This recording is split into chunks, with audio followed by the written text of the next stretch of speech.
Bonjour à tous et bienvenue sur la chaîne Astro. Maintenant que nous venons de faire quelques photos du soleil avec un télescope, un filtre de pleine ouverture et un appareil photo numérique avec déclencheur filaire pour éviter les vibrations, eh bien il va falloir traiter ces photos. Alors vous pourriez en prendre simplement une seule et le résultat pourrait déjà être quand même pas mal, mais en additionnant plusieurs de ces photos, en compensant un petit peu la turbulence, on va arriver à avoir beaucoup plus de détails, jusqu'à même percevoir un petit peu la granulation sur le soleil et commencer à avoir vraiment des détails assez intéressants. Je vous propose donc de voir comment on va pouvoir faire ça avec des logiciels gratuits. PIPP peut nous aider pour l'alignement dans certains cas. AutoStackert, en toute logique, devrait plutôt bien s'en sortir quand il s'agit d'un disque plein. Et puis des onglettes, alors on peut le faire avec PixInsight, on peut le faire aussi avec Iris. Donc pour changer, tiens, on va essayer de le faire ou avec Cyril. Donc pour changer, on va le faire avec Cyril et vous montrer un petit peu comment on va pouvoir faire ça pour obtenir une belle photo du soleil. Et puis ensuite, je vous enverrai sur un autre tutoriel concernant les fausses couleurs. Comment donner une jolie apparence à notre soleil, plus facile à appréhender finalement quand on regarde la photo, c'est-à-dire qu'on va lui donner des couleurs qui vont dépendre aussi un petit peu des zones en question et de la luminosité. Vous allez voir, les photos seront beaucoup plus agréables. Et c'est donc maintenant sur la chaîne Astro.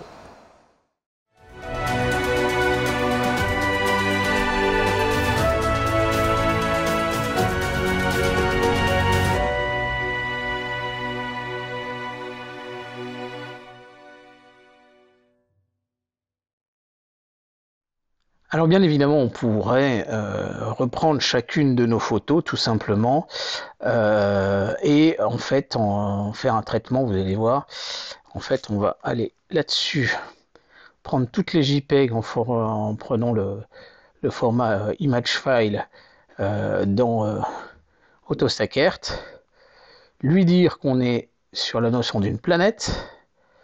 Et vous allez voir qu'il va s'en sortir assez bien déjà pour la préstabiliser, etc. Alors bien évidemment, on pourrait faire ça, mais ça marche pas forcément toujours correctement. Et surtout, on est en JPEG 8 bits et on aimerait faire un petit peu mieux. Donc on va aller regarder ce qu'on peut faire. Donc l'idéal quand même, c'est ça de travailler en RAW. Seulement voilà, notre ami AutoStackert ne supporte pas forcément bien les RAW. Donc on va utiliser un autre logiciel qui s'appelle PIPP. Alors je vous mets tous les liens dans la description. Et ce logiciel PIPP, lui, il sera sans doute un peu plus tolérant. Donc, on va aller dans le répertoire ARW et vous voyez, il a l'air de les reconnaître. Alors, il va nous en ouvrir un. Oula, il nous fait un truc très très très bizarre. Et bien, vous voyez, l'effet Bonaldi, il ne reconnaît pas les RAW du Sony A7R2 qui sont quand même assez récents en termes de format. Donc, on va utiliser un troisième logiciel qui s'appelle Darktable. Ce troisième logiciel Darktable, lui, c'est vraiment un logiciel qui est capable de traiter à peu près tout type de photos. C'est un logiciel gratuit qui est vraiment réputé. Là-dessus, on va rien toucher au niveau des différents paramètres là qui sont proposés. On va juste sélectionner un format de sortie et j'aurais tendance à lui claquer de la PNG en espérant que il nous la sort en 16 bits, voilà, PNG 16 bits. Et pour ce qui est donc du répertoire de sortie, on va aller desktop, là, on va lui mettre là tout simplement. Et on lui demande d'exporter chacune de nos photos. Alors c'est bien important de les exporter en 16 bits. Voilà, et les PNG sont en train d'arriver là.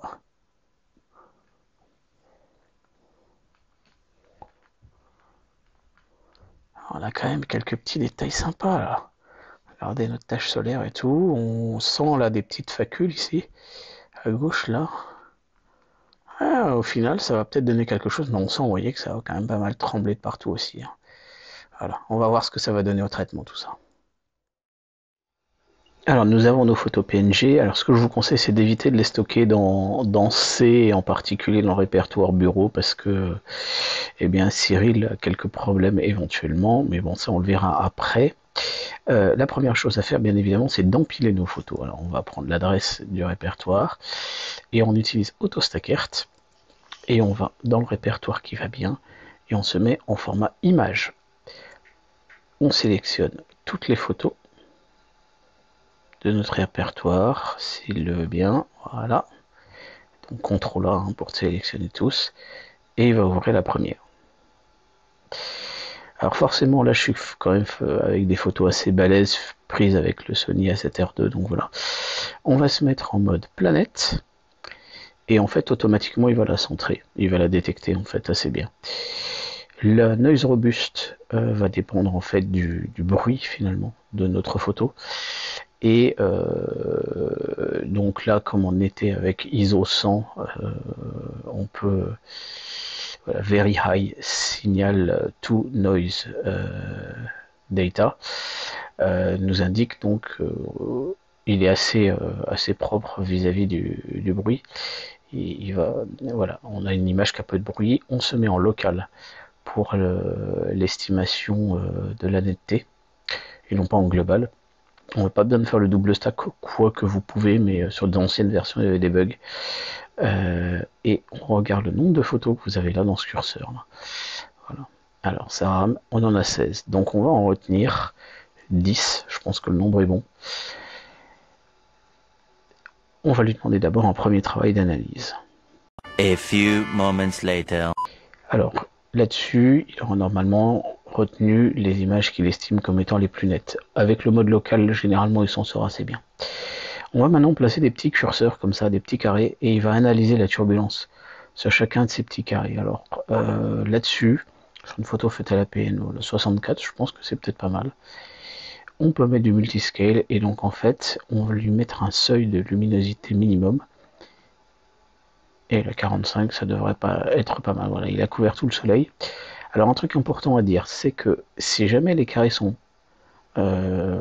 plus les carrés sont petits, meilleure sera la qualité du traitement et de l'empilement. Par contre, si jamais l'image elle tremble, notamment s'il y a une déformation verticale, ce qu'on appelait les bubble effects dont on a parlé en traitement lunaire, eh bien il n'arrivera pas à faire l'empilement. Donc voilà, on a quelque chose qui est assez médian et je pense qu'on peut se satisfaire de ça.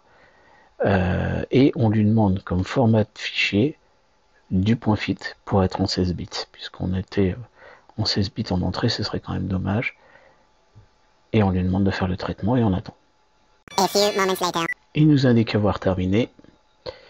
Et la photo, il l'aura placée dans le répertoire F10 pour le nombre de frames. Elle est ici. Nous allons maintenant procéder au traitement de cette photo. Et pour ça, on va carrément le faire avec 4 logiciels différents. Alors je vais vous proposer de commencer avec Cyril. Donc on prend l'adresse où se trouve notre image, on fait ouvrir, on va dans le répertoire, et voilà notre photo. Première chose à faire, on va la recadrer. Bouton gauche de la souris, on fait un cadre autour de notre soleil, on lâche, bouton droit, recadrer. Ça va nous permettre de gagner du temps. Alors je vais vous montrer déjà pour commencer la chose qu'il ne faut absolument pas faire. La chose qu'il ne faut pas faire, c'est déjà d'ignorer que vous avez 3 canaux, rouge, vert, bleu, et un canal couleur. La deuxième chose à faire, c'est d'aller attaquer directement les ondelettes, et ce serait une erreur. Donc là, vous avez transformation d'ondelettes juice. On va faire exécuter pour qu'il se mette en activation des ondelettes. Avec CTRL plus roulette et ensuite CTRL plus glisser, on peut se déplacer sur l'image. Donc en fait là-dessus, on va avoir tendance à pousser les ondelettes comme ça, vous voyez, pour essayer de mettre un niveau sympa. On va le faire à 2 niveaux. Pas trop, pour le deuxième, c'est un peu violent. Voilà, on pourrait avoir tendance à faire ça. Alors le problème que vous allez avoir avec ça, alors si on fait appliquer, qu'est-ce qui va se passer sur notre photo? Déjà, il va y avoir un crépitage en couleur, alors que nous avons dit qu'à l'origine le soleil était blanc. La deuxième chose, c'est que vous avez ce trait là, et cet artefact avec un trait blanc et un trait noir sur le bord. Voilà. Et puis vous risquez de cramer aussi un petit peu le centre. Donc c'est pas comme ça qu'il va falloir procéder. Alors on va annuler. Alors on a nos canaux rouge, vert, bleu, et il y a une petite option pour passer en monochrome. Alors pour ce faire, vous pouvez aller dans saturation des couleurs, ça va marcher correctement. Et alors là-dessus, comment ça va fonctionner? Voilà, si on lui fait ça, et fond de ciel, quantité, donc si on met tout à 0, on va avoir pour effet de la passer en noir et blanc. Et vous voyez quand même que l'image est extrêmement lumineuse. Donc pour ça, on va aller travailler sur les niveaux. Les niveaux, vous les avez en bas à droite. Et là, vous voyez que les trois canaux sont à l'identique. Et pour ce faire, vous voyez qu'on peut jouer un peu sur les niveaux comme ceci.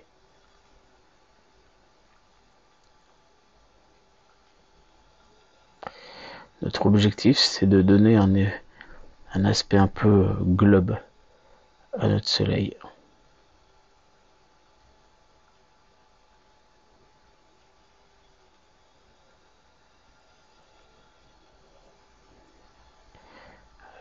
Je trouve ça un petit peu bizarre comment il fonctionne cet outil, mais en jouant sur les différents curseurs, on va arriver à quelque chose de pas mal. Et vous allez voir que quand on va faire les ondelettes, ça va tout changer.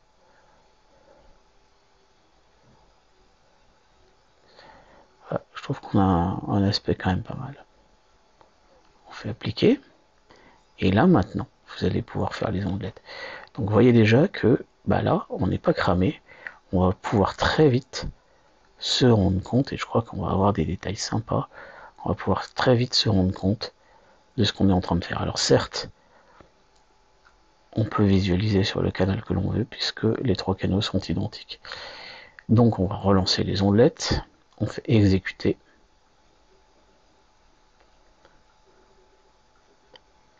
Et là, vous voyez tout de suite que on a des détails qui ressortent. Alors, est-ce qu'on a besoin d'aller plus loin? Franchement, là, je trouve que c'est vraiment magnifique comme détail. C'est juste hallucinant quand même pour des photos juste voilà 10 RAW faites à la PN. Mais le fait de travailler en RAW, ça change vraiment tout au niveau de la qualité de l'image. Ça sert à rien de faire 10 photos en JPEG 8 bits compressées. Il vaut mieux quelques RAW bien faites. Voilà. Donc là, bah voilà, on a une photo qui est bien au niveau de son aspect monochromatique. Alors on va la redescendre en 16 bits, convertir en 16 bits, et on va la sauvegarder, et ce sera ici. Hop. Donc on va aller toujours dans notre répertoire, et on va l'appeler Cyril Mono, parce qu'on n'a pas encore les couleurs. Il nous propose 16 bits, non signé ici. On va aussi la sauvegarder en TIFF. Voilà. La photo est ici, alors on peut la regarder, vous voyez, elle a quand même des magnifiques détails. Par contre, après, il va falloir lui faire des fausses couleurs. Alors, je vais être très honnête avec vous, je n'ai pas trouvé comment le faire avec Cyril, puisqu'il faudrait travailler avec les trois canaux séparés. Mais ça, par contre, je vais vous montrer ça dans un deuxième épisode. Par contre, on va le faire avec d'autres logiciels. Alors, voyons maintenant avec Astro Surface. On reprend l'adresse. On va faire ouvrir un fichier. On va aller dans le répertoire. Et on va prendre la feed d'origine. Même principe, bouton gauche de la souris pour sélectionner la zone, et on a l'option crop ici. Et on fait crop, voilà. Ça va nous permettre déjà de pouvoir travailler. Vous avez le petit plus pour aller grossir votre image. Alors, au niveau des canaux, on va la passer en monochrome. Alors pour ça, il y a RGB mono. Voilà, tout simplement. Ok, voilà, là il est en monochrome. Ensuite, on a dit qu'on allait travailler sur la gamma. L'option de la gamma, et l'option de la gamma se trouve ici.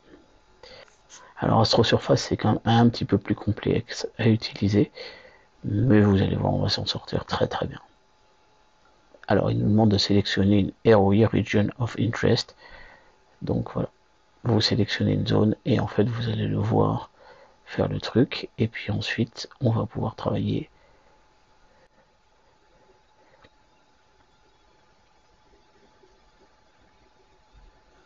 Faites attention de ne pas cramer le cœur.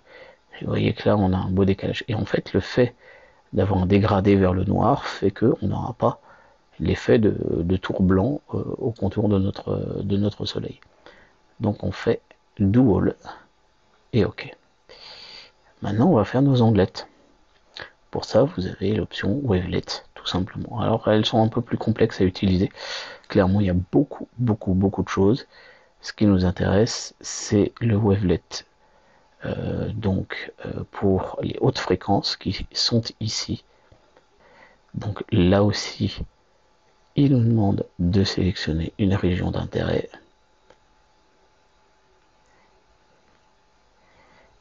Et on va essayer de faire les trucs assez doucement.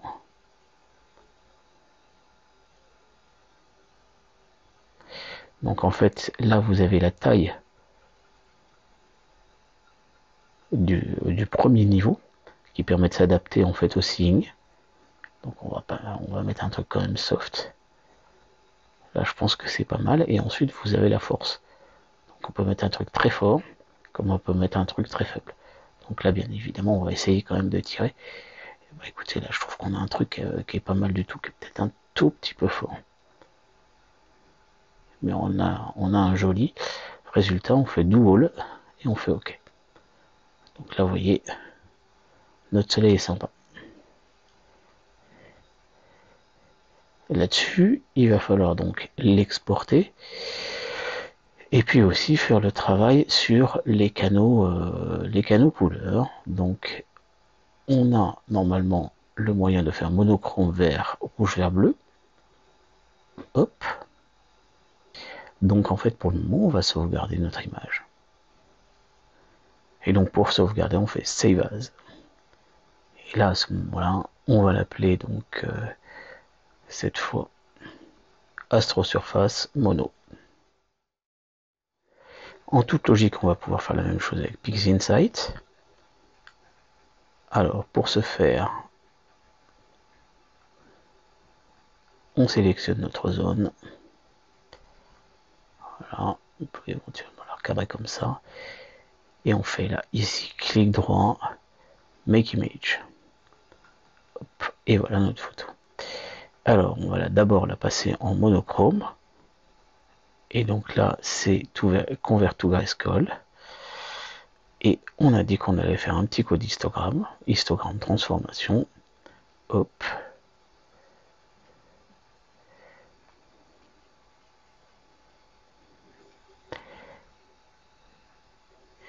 Alors, vous pouvez contrôler en faisant comme ça et vous avez le graphe d'histogramme. Alors, veillez à toujours conserver une marge ici qui va nous servir quand on va appliquer les ondelettes proprement dites. En fait, plus vous allez déplacer le curseur médian, plus vous allez accélérer, amplifier l'effet de globe un peu du soleil. Ensuite, notez que la photo est inversée en haut-bas. C'est normal, c'est une relation entre PixInsight et puis les feeds qui sont issus d'AutoStackart. Bon, on a toujours le problème. Ensuite, les ondelettes, les ondelettes, vous les trouvez ici. Alors, elles sont moins élaborées que sur un logiciel comme Astro Surface. Alors, vous pouvez sélectionner une zone. On va refaire la même chose et on va travailler sur la preview dans un premier temps. L'intérêt de travailler avec la preview, c'est que vous allez pouvoir du coup choisir le niveau de zoom sans problème. Hop, voilà. Et donc là-dessus, on essaye, vous voyez, on peut amplifier notre niveau. Je trouve qu'on a un truc qui est vraiment nickel. On a vraiment pas besoin d'en rajouter plus. On voit vraiment la structure là. Donc en fait, une fois qu'on est là, on fait appliquer, paf, et voilà, notre photo à ses ondelettes. Ça peut-être été un peu violent. En fait, ce qu'on va faire, c'est que, parce qu'il faut aussi l'apprécier avec son niveau général, on va faire comme ça. Voilà. Je trouve que là, on a vraiment un niveau qui est sympa. Donc voilà, pour ce qui est de comment travailler en monochrome. Et ensuite, les fausses couleurs, on va les faire en convertissant en couleur,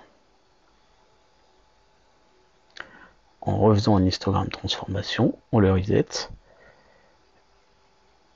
on se met en mode preview, et là, en jouant sur les bleus,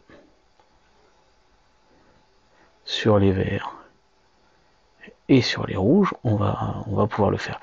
Alors, à défaut de ne pouvoir utiliser donc AstroSurface ou Cyril pour pouvoir faire ce genre d'opération, je vais vous montrer avec PaintShop Pro.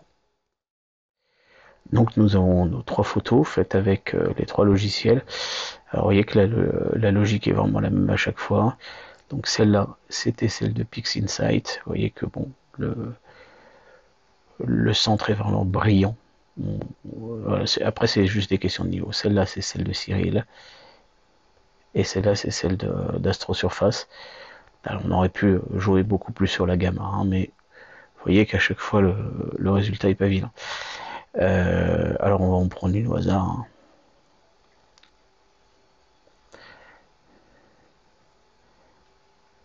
Allez, soyons pas sectaires, on va prendre celle de Cyril aujourd'hui. Donc, image. Alors, elle est déjà en 16 millions de couleurs, a priori. Et donc, on fait tout simplement un histogramme, mais on va jouer sur les couleurs. Donc, par exemple, le niveau vert, on va tout remettre à 1. D'abord, le rouge, le vert et le bleu. Alors voilà comment ça va se passer. En fait, vous avez les canaux rouge, vert, bleu sur lesquels vous pouvez travailler individuellement. Donc par exemple, on va baisser un peu le bleu. On va augmenter un peu les rouges. Et en fait, la saturation, elle dépend de la quantité de ce qu'on baisse les bleus. Vous voyez ? Et puis en même temps, alors vous avez noté par contre que l'image elle est quand même assez sombre. Donc on peut procéder aussi dans le même sens, dans le sens inverse. Donc le vert on l'a pas touché, le rouge on l'avait monté. On va monter le rouge. On va monter le vert, voilà. On va peut-être monter un peu moins le vert. Et là après, on va baisser un peu les bleus.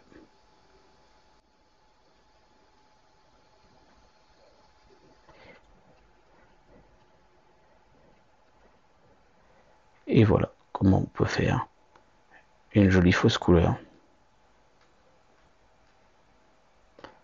Mais je vous invite à aller sur un épisode dédié sur tous les secrets des fausses couleurs parce qu'on va aller beaucoup plus loin que ça dans cet épisode.